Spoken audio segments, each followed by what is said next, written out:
함께 같이 그 신앙 고백을 가지고 말씀 보는데요. 창세기 8장 1절로 19절 말씀입니다. 구약 성경 9페이지에 있습니다.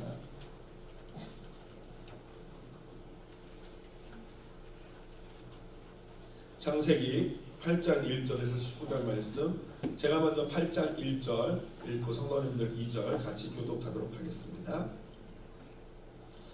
하나님이 노아와 그와 함께 방주에 있는 모든 들짐승과 가축을 기억하사 하나님이 바람을 땅 위에 불게 하심에 물이 줄어들었고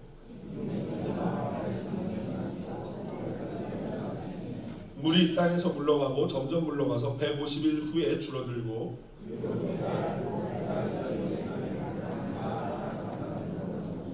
물이 점점 줄어들어 열째 달 곧 그 달 초하룻 날에 산들의 봉우리가 보였더라. 까마귀를 내놓음에 까마귀가 물이 땅에서 마르기까지 날아 왕래하였더라. 온 지면에 물이 있으므로 비둘기가 발붙일 곳을 찾지 못하고 방주로 돌아와 그에게로 오는지라 그가 손을 내밀어 방주 안 자기에게로 받아들이고 저녁 때에 비둘기가 그에게로 돌아왔는데 그 입에 감람나무 새 잎사귀가 있는지라 이에 노아가 땅에 물이 줄어든 줄을 알았으며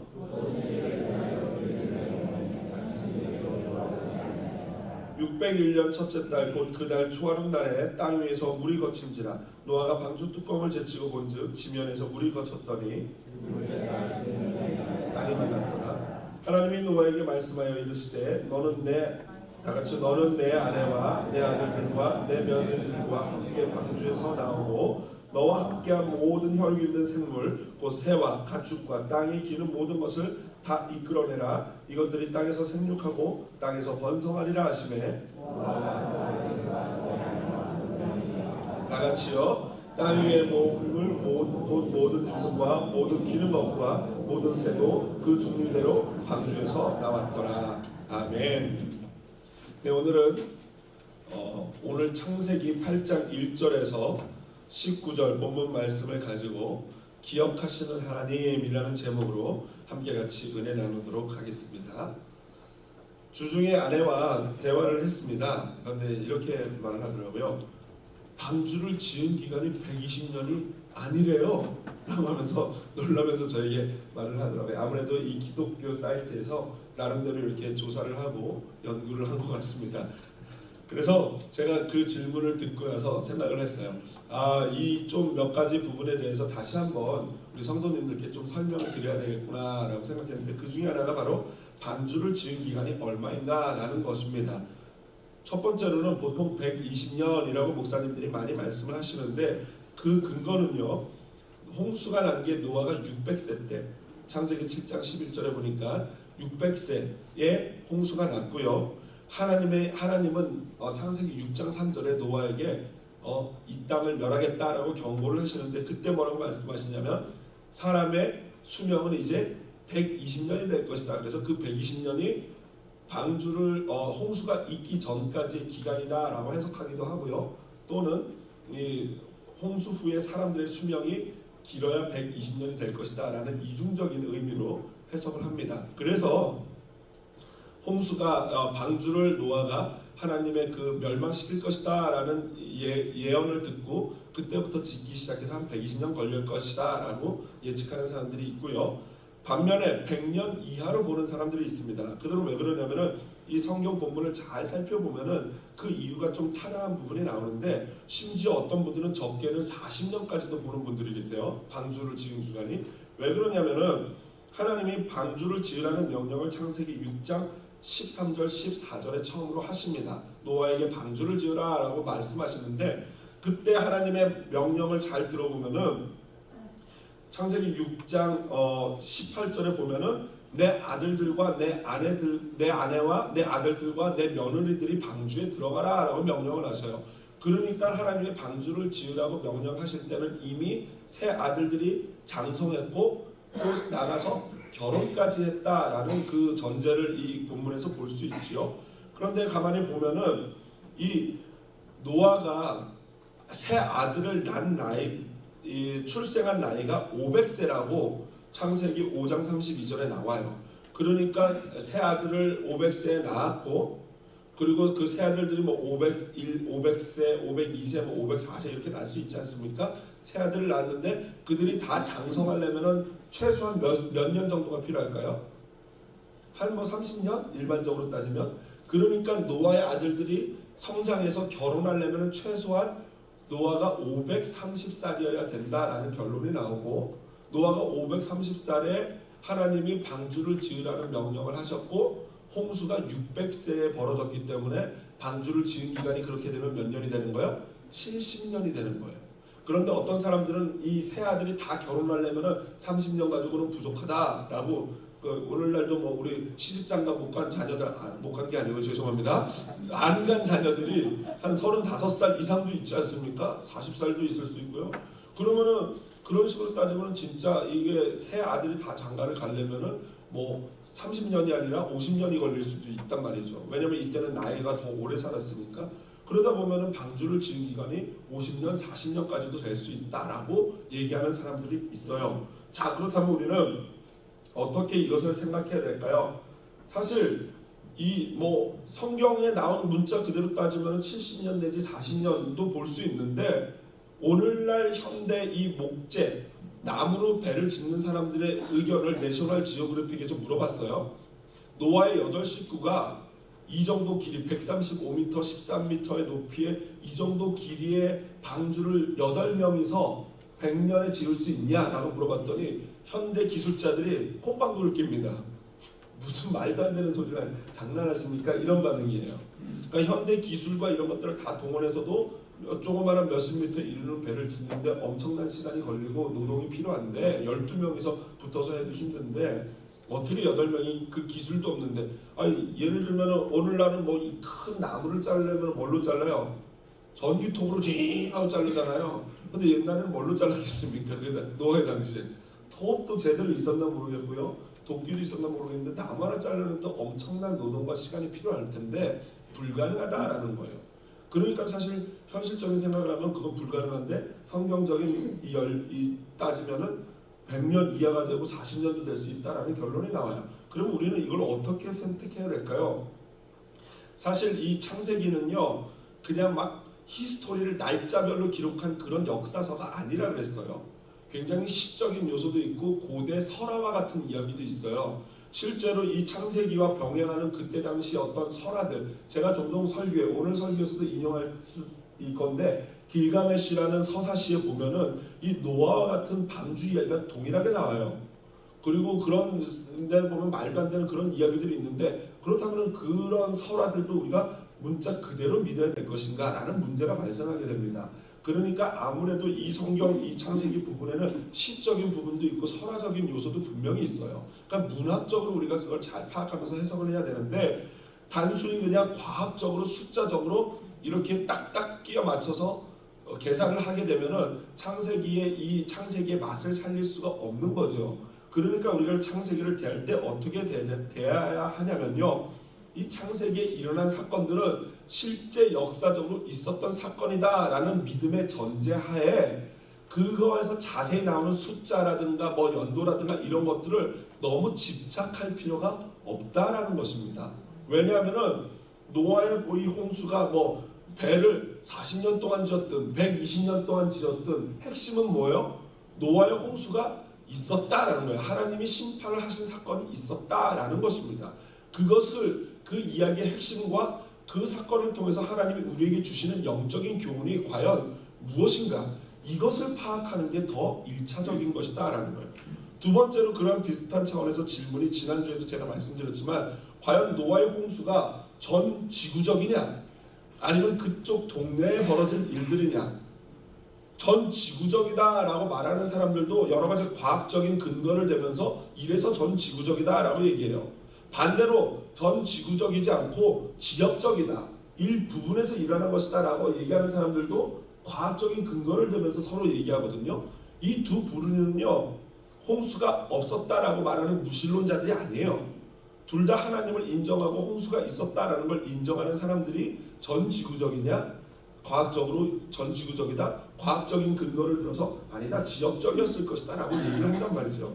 그래서 사실 이 짧은 설교 시간에 이러한 그게 진짜 전 지구적이었는지 전 지역적이었는지 이걸 과학적인 이론들을 제가 다 말씀드리면서 할 수가 없어요. 시간도 부족하고 그럴 실력도 안 되고, 그런 거 하려면 막 세미나를 열어서 막 그냥 진짜로 이 창세기의 창조 과학에 더불은 이런 세미나를 해야 되는데, 그래서 생각한 제 묘안이 여러분들에게 몇 가지 이 영상과 몇 가지 책들을 추천해드리고 싶어요.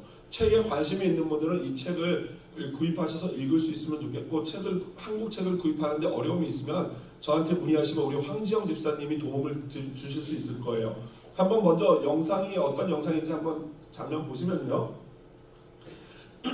과학과 신앙에 대한 101가지 질문이라는 이 타이틀을 유튜브에 치시면요, 2016년 4월부터 매주 하나씩 이 창세기와 관련된 과학적인 지식과 신앙이 충돌하는 부분에 대해서 잘 설명해주는 이슈들을 하나씩 올리고 있어요. 그래서 굉장히 유익하더라고요. 그런데 이들의 입장은 무턱대고 성경을 문자 그대로 믿는 그런 입장이 아니고, 현대 과학을 통해서 오늘날 이 성경을 제대로 합리성을 잃지 않으면서, 그러나 창세기에 나온 역사적인 사건을 인정하고 동시에 거기서 나오는 하나님이 주신 의미가 무엇인지를 추구하고 있고요. 또 한편으로는 김명현 교수님이라고 카이스트의 유명한 교수님이셨는데 지금 계속 이렇게 창조론적인 이 세미나를 하시는 것 같아요. 근데 이분의 강의를 제가 직접 몇 주에 걸쳐서 들어봤는데, 한마디로 이분의 입장은 거의 지금 우리가 목사님들한테 배워온 이 성경을 문자 그대로 믿는 그런 입장이에요. 그거를 과학적으로 설명해내고 증거를 제시해요. 둘 다 그럴싸한 증거들을 제시한단 말이죠. 그래서 이걸 추천하는 이유는, 여러분 유튜브 보면서 맨날 무슨 드라마 그리고 뭐 세상에 이런 일이 막 있으면서 이런 일이 있대요 하고 이런 거 올리지 마시고, 이런 유익한 신앙에 유익한 이런 거 찾아보셔서 여러분들이 두 개를 보시면서 어느 게 더 합당한지, 그리고 어느 게 더 우리 성경에 가까운 이야기인지를 한번 판단해 보는 것도 좋겠다라는 생각을 하고요. 이 영상보다도 또 좀 더 자세히 나와 있는 책들 보시면요, 그 다음 한번 볼까요? 창조인가 우연인가 라는 책은 굉장히 창조론적인 입장에 입각해서 하는 거고 말씀하는 거고요. 여기 나오는 아론의 송아지라든가 창조론 연대기는 아까 말씀드렸던 101가지 질문과도 같은 과학적으로 우리 이 창세기를 제대로 잘 이렇게 이성적으로 또 풀이해내려고 노력하는 거예요. 이게 둘 다 창조과학회라는 것도 좀 너무나도 근본적이지만, 그 창조과학회도 어떻게든지 과학으로 설명하려고 그러는데 과학으로 성경이 100% 설명이 안 되거든요. 그러니까 창조과학회는 그걸 인정해야 되는 건데, 이분들이 바로 말하는 게 그거예요. 과학으로 하나님을 다 설명할 수 없다.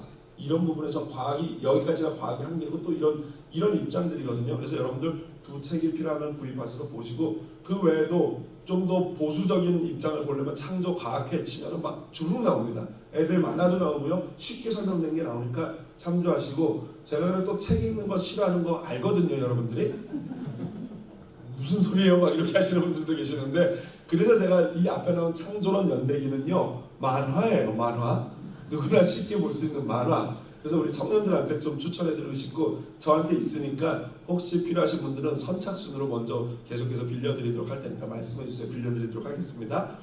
그래서 오늘 저는 여기까지 해서 이런 부분에 추천을 해드리고, 오늘 본문은 우리가 역사적으로 노아의 홍수는 있었던 사실이다 라는 것을 믿고, 그러나 그것에 대한 검증은 저런 분들한테, 과학자들한테 밀어드리고, 저는 노아의 홍수가 이미 있었던 사건이라는 전제 믿음 하에 과연 그 역사적인 그 사건을 통해서 하나님이 우리에게 주시는 영적인 의미가 무엇인가, 그 사건을 통해서 하나님이 나에게 말씀하시고자 하는 바가 무엇인지를 오늘 본문을 통해서 살펴볼 것인데요. 지난주에도 말씀드렸던 것처럼 가장 성경 본문을 볼 때 기본적이고 가장 좋은 방법은 본문에 나타난 하나님은 어떤 하나님이신가를 살펴보는 거예요. 자, 그럼 한번 우리 본문에 나타난 하나님을 살펴보도록 하겠습니다.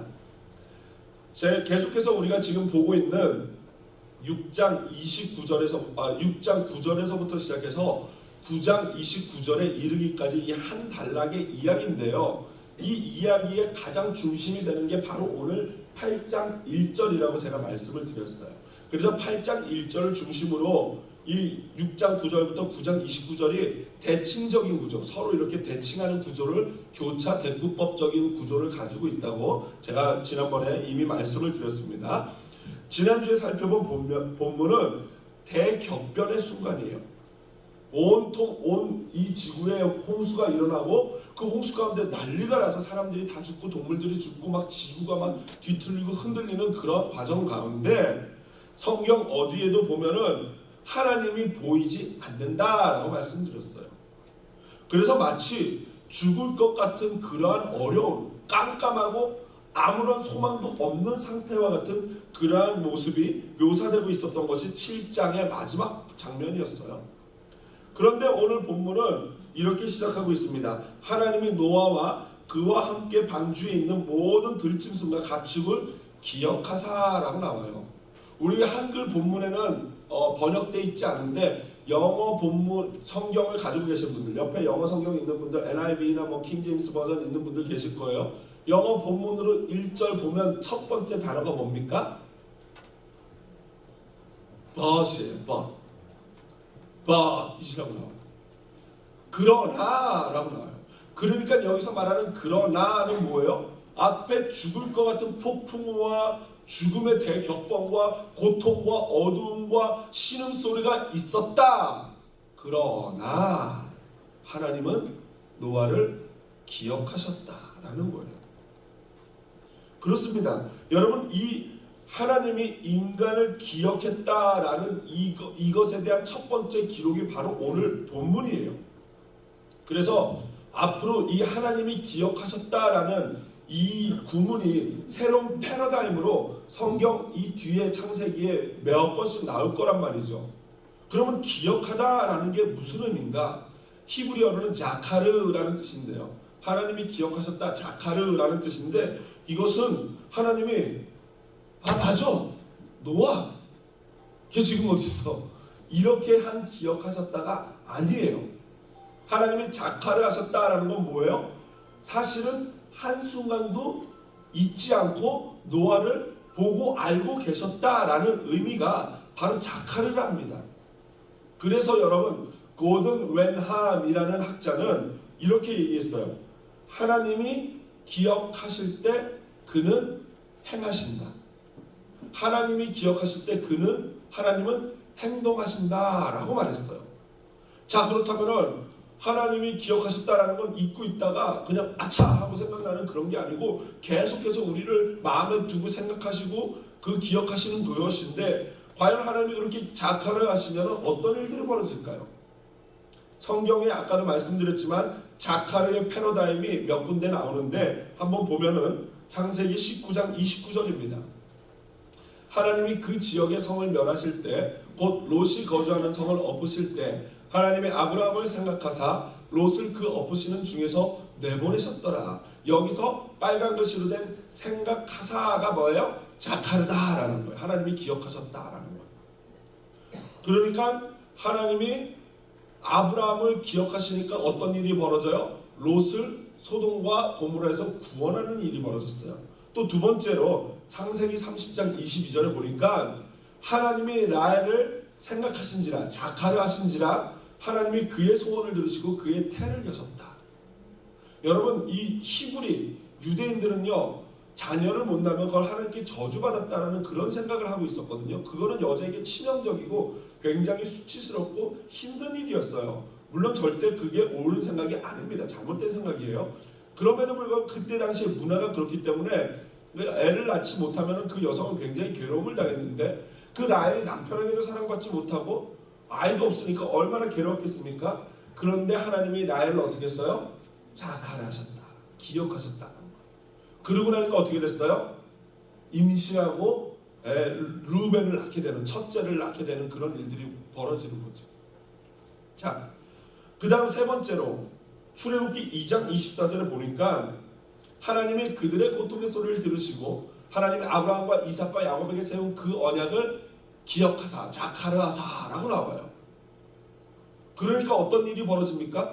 하나님이 아브라함과 이삭과 야곱의 언약을 기억하시니까 그 이스라엘 백성의 고통받는 소리를 들으시고 그것을 기억하시니까 어떤 일이 벌어집니까?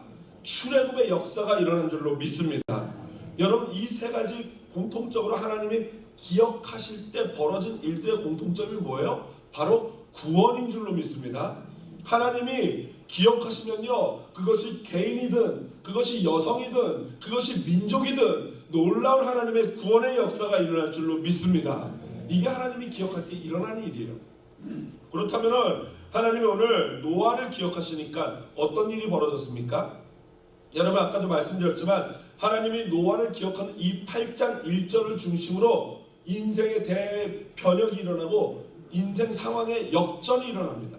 무슨 말입니까? 여태까지 비가 주룩주룩 내리고 물이 넘쳐나고 막 죽을 것 같은 폭풍우가 쳤는데 하나님이 노아를 기억하시니까 어떻게 됩니까? 바람이 일다라고 나와요. 1절 한번 볼까요? 1절 한번 보시면은 바람을 땅에 불게 하심에 물이 줄어들었고 나와요. 또 하나님이 노아를 기억하시니까 어떻게 됩니까? 2절 한 목소리로 다 같이 읽어보겠습니다. 시작.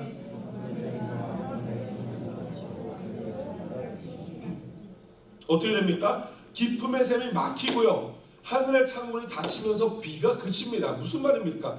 우리를 심판하고 우리를 두렵게 하던 그 모든 근원들이 말라버리고 닫혀버린다라는 거예요. 그렇습니다, 여러분. 때로는 인생의 폭풍과 파도가 우리를 뒤덮고 우리를 요동할지라도 하나님이 기억하시면 그 모든 문제들이 다 해결되는 줄로 믿습니다. 자, 그렇다면은 하나님이 왜 노아를 이렇게 기억하시고 주목하시고 바라보셨을까요? 왜 기억하셨을까요? 먼저 6장 8절 계속해서 반복적으로 말씀드리는 주제입니다. 6장 8절 우리 다 같이 한 목소리를 읽어보겠습니다. 6장 8절입니다. 시작. 그러나 노아는 여호와께 은혜를 입었다 라고 나와요. 또 6장 22절 한번 다 같이 읽어볼까요? 노아가 그와 같이 하여 하나님이 자기에게 명하신 대로 다 준행하였더라. 7장 5절 또 한번 읽어볼까요? 노아가 여호와께서 자기에게 명하신 대로 다 준행하였더라. 그렇습니다. 노아는 여호와께 먼저 은혜를 입었고 또 하나님의 명령을 어떻게 했어요? 다 준행, 끝까지 100% 순종했다라는 얘기예요. 그리고 오늘 본문도 보면요, 8장 15절에 보면은 하나님이 노아에게 말씀하여 이르시되 너는 방주에서 나오고 라고 나와요. 여러분, 노아가 방주에 자그마치 1년이 넘게 있었는데, 여러분, 방주에서 막 비가 내리고 한 게 한 150일 정도 돼요. 한 5개월 정도 되고, 그리고 나서 방주가 아라랏산에 머물렀단 말이죠. 5개월 뒤에. 그러면 여러분, 이제 이 홍수 1년이라는 홍수 기간에 5개월 동안 배가 이렇게 움직이면서 떠다니다가 이제는 정체를 하게 된 거예요. 아라랏산에 멈췄단 말이에요. 그러면 여러분 1년 동안 나머지 7개월 여러분 그 좁은 방주 안에 계속 있으면 어떨까요? 답답하죠. 답답해 미칠 노릇일 것입니다. 얼마나 나오고 싶겠습니까? 저 같으면 맨날 이렇게 내다보면서 막 그냥 무슨 이거 어떻게 나가야 되나 말아야 되나 이래서 막 그냥 좀 지금 나가요 막 이랬을 텐데, 노아는 어떻게 합니까? 안 그래요. 끝까지 기다리다가 여호와 하나님께서 이르시되 말씀에 따라서 방주를 나오는 모습을 볼 수 있습니다. 이게 바로 노아가 하나님의 기억하심을 입을 수 있었던 이유 중에 하나다라는 거예요. 하나님의 말씀을 끝까지 붙잡는 것. 자, 그렇다면 노아의 이 홍수가 좀 전에 제가 1년이라고 말씀드렸는데, 가만히 보면은 창세기 7장 11절에 보면은 이 홍수가 언제 시작되냐면은 노아가 600세 되던 600살 2월 17일 날 시작이 돼요. 600살 2월 17일. 그런데 창세기 오늘 8장 14절 본문에 보면은 노아의 홍수가 언제 끝나냐면요, 언제 방주에서 나오게 되냐면은 601년 2월 27일에 땅이 말랐다 그래요. 그러니까 정확히 하면 1년 11일을 있게 된 것입니다. 그런데 여러분, 태양력의 1년과 태음력, 즉 음력과 양력의 1년의 차이가 나요. 태양력은 1년이 365일인 반면에 태음력은 1년이 354일이에요. 얼마 차이 나요? 11일. 산수가 조금 힘듭니다. 11일 차이 납니다. 65일과 54일은 11일 차이 나는데, 오늘 지금 보니까 딱 1년 11일 있었다 그래요. 그러니까 한마디로 노아가 방주에 있었던 날은 태양력으로 따져도 1년이고 태음력으로 따지면 1년하고 11일이 있었던 거예요. 여하튼 1년에 정확히 1년에 이르르는 그러한 날을 방주에서 보냈다라는 것입니다. 그런데 재밌는 것은 이 창세기 8장의 사건이요, 이 물이 빠지고 홍수가 일어난 이 대홍수가요, 하나님의 창조기사와 나란히 의미가 병행하고 있어요. 같이 가고 있어요. 넷째 날 하나님이 지으신 게 해와 달과 별인데 하나님이 그것들은 멸망시키거나 심판할 수 없지 않습니까? 태양을 없애버리시지는 않잖아요. 큰일 나잖아요.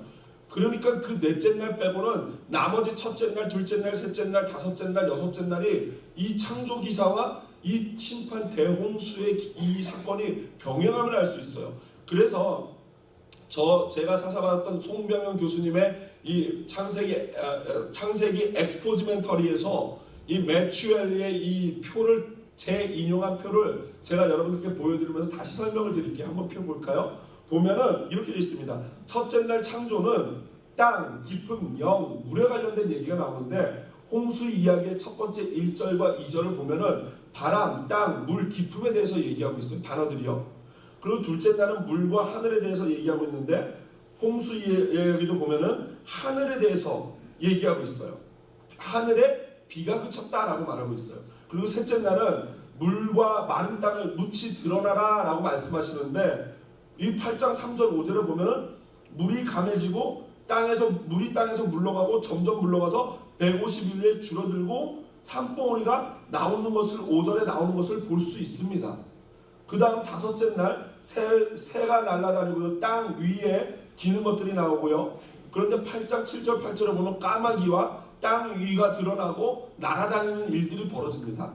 그리고 여섯째 날은요, 하나님이 생물과 가축과 기어다니는 것 들짐승을 다 지었다라고 얘기하는데 8장 17절에도 보니까 생물과 새와 가축 기어다니는 것들이 나옵니다. 그리고 여섯째 날 마지막에는 하나님이 무엇을 지으셨어요? 사람을 하나님의 형상으로 지었다라는 말씀이 나오는데 9장 6절 한번 여러분 보시면 어떻게 나옵니까? 이렇게 나와요. 9장 6절 뒷부분에 하나님이 자기 형상대로 사람을 지으셨습니다.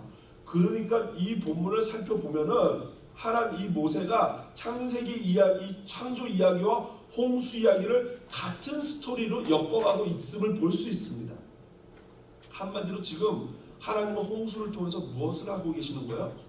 재창조를 하고 계시는 거예요. 여러분, 저는 어렸을 때 여러분 레크레이션이 뭔지 압니까? 레크레이션? 이거잖아요. 교회 오빠가 기타 치면서 잘생긴 훈남 오빠가 기타를 치면서 우리 다 같이 노래합시다. 조개 껍질 묶어 이러면서 막 쿵지쿵지 사치기 이러면서 막 같이 놀고 막 이름 적고 막 게임하고 깨물거리는 게 레크레이션이거든요. 우리 레크레이션 하자. 요번 우리 청년부 모임에는 누가 레크레이션 할래? 오락부장 김현태가 하자. 막 이러면서 이제 그런 일들이 벌어지는데 그 레크레이션에서 저는 레크레이션이 그냥 놀고 이러는 게임하고 그게 레크레이션인 줄 알았는데 나중에 영어를 보니까 뭐예요? 그렇죠. 리크리에이션, 크리에이션, 창조하다. 거기에 리라는 이 접두사가 붙어서 다시 창조하다. 그러니까 이런 게임을 통해서 우리가 이 심령이 새로워지고 다시 한번 리차지하고 다시 릴렉스하고 다시 새로 리프레시하는 그런 의미예요. 그런데 오늘 이게 바로 하나님이 온 세상을 뭐 하는 거예요? 레크레이션 하는 거예요. 홍수라는 사건이 하나님이 이 세상을 다시 한번 정결하게 씻고 새롭게 하는 창조하는 그런 놀라운 사건이다라는 거예요. 두 가지 측면에서 앞에 말했던 그 표 다시 레크레이션 한다는 게 맞는 이유가 19절에 보면요. 오늘 8장 19절에 보면은 종류대로라는 단어가 나와요. 하나님이 천지를 창조하실 때 동물을 어떻게 창조하셨어요? 종류대로 창조하셨다 그래요. 종류대로.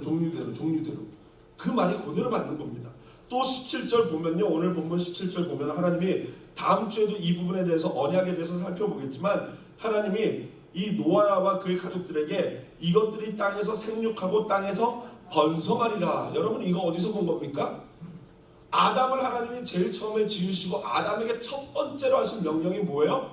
생육하고 번성하고 이것들을 다스리라, 땅에 충만하라. 문화명령이에요. 결국에는 지금 노아에게 어떤 누구의 이 모습이 오버랩되는 겁니까?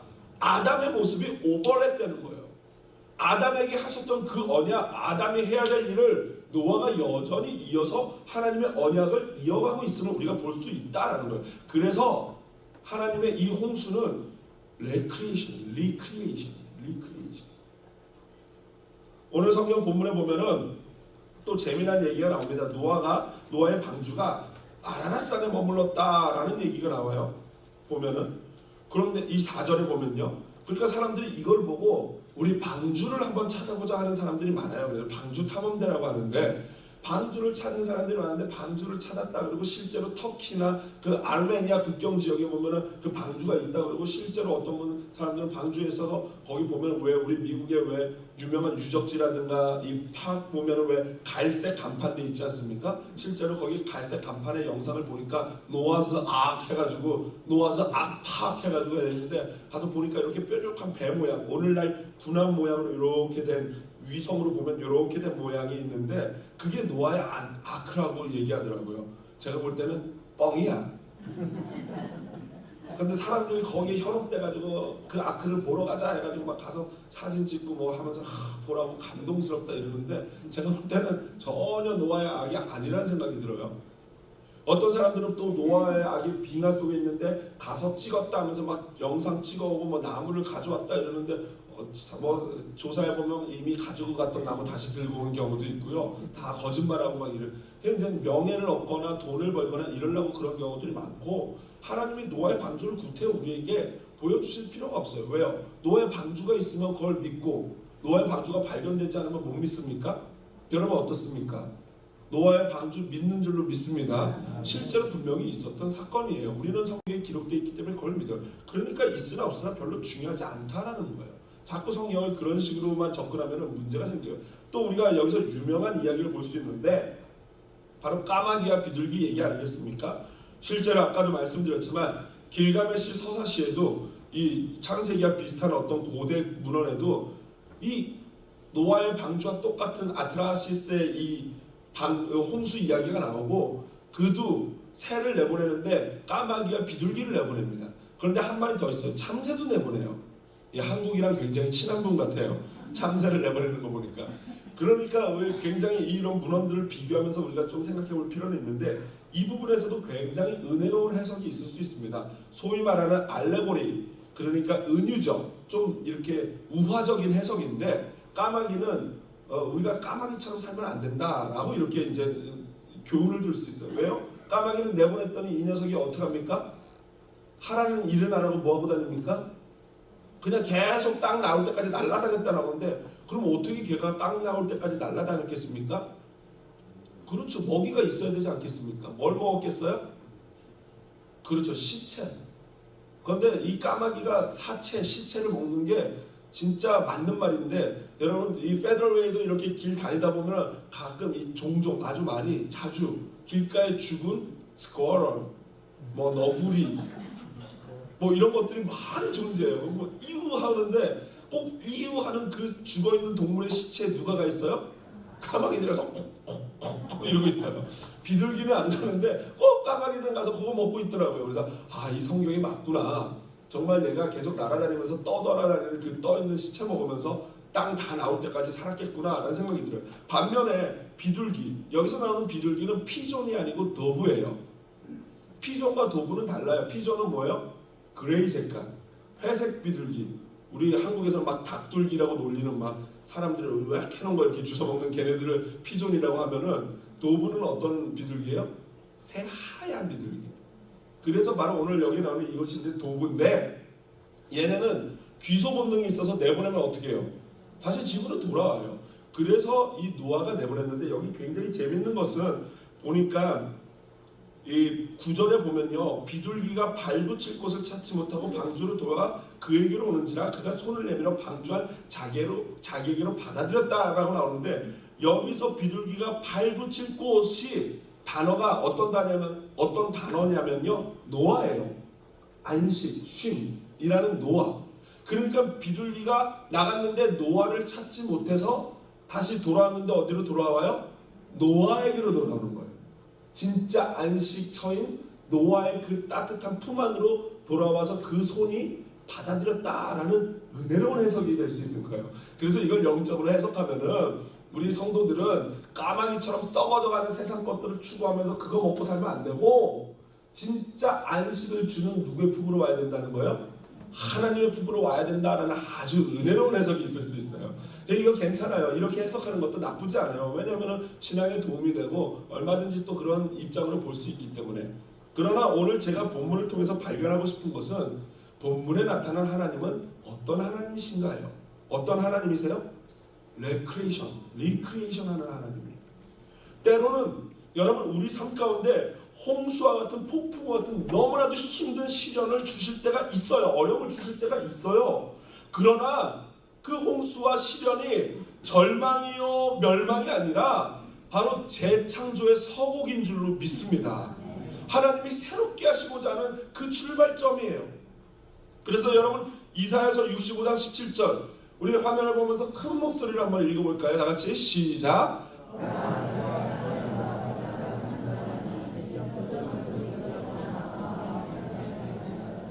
보라 내가 새하늘과 새 땅을 창조하나니 이전 것은 기억되거나 마음에 생각나지 아니할 것이라. 또 고린도후서 5장 17절 그런즉 누구든지 그리스도 안에 있으면 새로운 피조물이라. 이전 것은 지나갔으니 보라 새 것이 되었도다. 보라 새 것이 되었도다. 그렇습니다 여러분. 날마다 우리는 격변하는 폭풍우 가운데 있어요. 엄청나게 몰아치는 절망과 두려움의 폭풍우 가운데 있지만 그러나 우리는 그리스도다라는 방주 안에서 날마다 새롭게 재창조되어지는 줄로 믿습니다.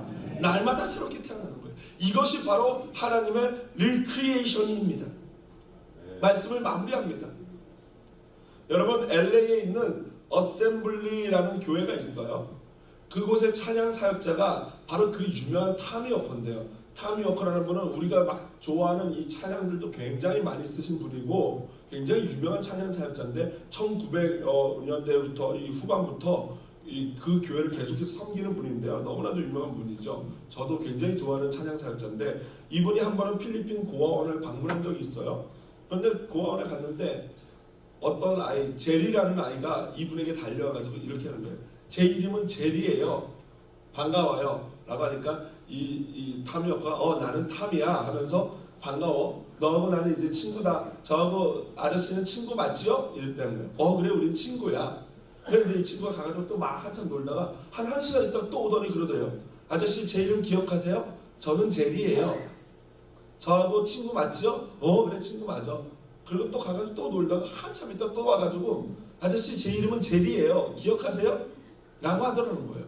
그게 얼마나 귀찮고 때로는 이렇게 좀 번거로운 일입니까? 그런데 그 순간 하나님이 그 타미 워커의 마음속에 말씀하시는 거예요. 이 아이가 고아다. 그러니까 그 아이가 왜 자꾸 와서 자기 이름 아냐고 물어봤겠어요? 자기를 알아주는 사람이 없는 거예요. 자기 이름을 기억하는 사람이 없는 거예요. 그런데 처음 본 탐이라는 아저씨한테 와서 내 이름 기억하시죠? 나 알아주세요. 난 제리예요. 아저씨와 친하게 지내고 싶어요. 라고 그렇게 하는 거예요. 그럴 때 이 타미오카의 마음에 큰 아픔이 있고 울림이 있으면서 하나님이 너희를 고아와 같이 내버려 두지 않는다라는 이 음성을 들은 거예요. 그리고 나서 지은 찬양이 바로 오늘 우리가 불렀던 내 이름 아시죠? 라는 찬양이에요. 그러니까 하나님이 어떤 분입니까? 마치 우리는 엄청난 두려운 폭풍 가운데 혼자 있는 것처럼 느껴지고 내가 버려진 것처럼 생각이 들고 내가 고아인 것처럼 그런 생각이 들 때가 있지만 그래서 두렵고 너무나도 불안하고 외로운 가운데 홀로 눈물 흘릴 때가 있지만 그러나 하나님은 우리를 기억하시는 분인 줄로 믿습니다. 하나님은 저와 여러분의 이름을 기억하실 뿐만 아니라 모든 것을 다 기억하시는 분이에요. 그래서 이사야서 49장 15절에 이런 말씀이 있지 않습니까? 여인이 어찌 그 젖먹는 자식을 잊겠으며 자기 태에서 난 아들을 긍휼히 여기지 않겠느냐. 그들은 혹시 잊을지라도 나는 너를 잊지 않을 것이라. 그들은 혹시 잊을지라도 인간 부모는 연약해서 우리를 잊어버릴 때가 있어요. 그러나 나는 너를 잊지 않겠다. 여러분 힘드십니까? 여러분 인생이 괴로우십니까? 두려우십니까? 외롭습니까? 너무나도 삶이 컴컴해서 앞길이 보이지 않으십니까? 그러나 하나님은 우리를 기억하시는 분인 줄로 믿습니다. 하나님은 기억하시면서 우리를 위해서 행하시는 분이에요. 여러분, 오늘 우리가 하나님이 기억하시는 사람, 하나님이 나를 참 바라보시고 기억하시는 가정, 하나님이 기억하시는 교회 되기를 원합니다. 그래서 날마다 하나님 안에서 새롭게 재창조되어지는 우리 성도님들 되시길 주님의 이름으로 축복합니다.